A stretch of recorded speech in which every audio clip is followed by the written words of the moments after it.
And Fox 29's Save Our Streets initiative explores ideas and potential solutions to help make our communities safer. More funding to combat violence is not just an issue at the local level. Our Jeff Cole spoke to the head of Philadelphia's ATF office, along with a prominent gun safety group, to learn more. Jeff.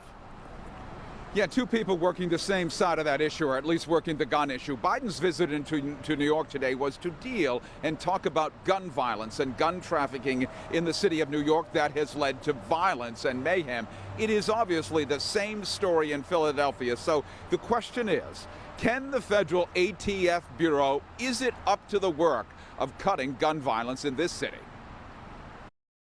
15-year-old Simone Rogers lost her life in a spray of gunfire in a city park last summer. Her grieving mother fears gun violence will strike again. My children are good kids. Like everyone are good kids.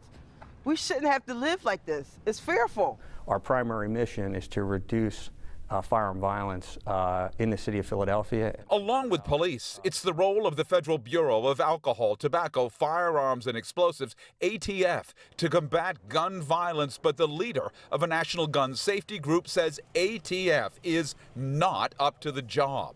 Is ATF properly funded and staffed to do its job in these times?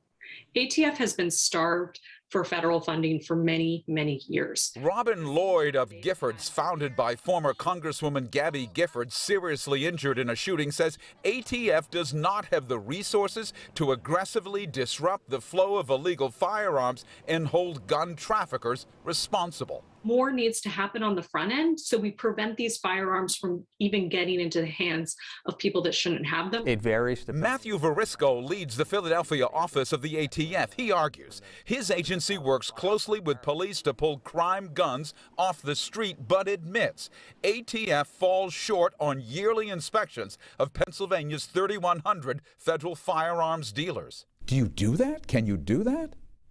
We can't do that based on the amount of manpower that we have. Instead, Varisco says his agents look closely at dealers who've sold firearms later used in crimes. Lloyd says that's too late. If we're always looking behind us and solving things after the fact, we're never going to get out in front of the gun violence epidemic that we're currently facing, particularly as it relates to illegal firearms. What we do know is the majority of firearms are purchased outside of the city and brought into the city of Philadelphia. Often through straw purchases, when a legal buyer purchases weapons from someone barred by law, like a felon, says Varisco. Philadelphia's ATF budget for investigations has remained flat for the last 3 fiscal years. It's been $1.2 million the last 3 years.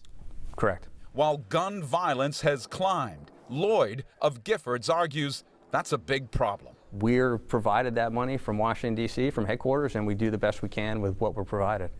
Lendale Rogers, Simone's mom, listened recently to politicians press for a $1 billion program to fight violent crime. She's not holding her breath. Were you convinced by anything you heard here? No, but You were not? I'm hopeful. I'm putting my faith in God. That's that, okay?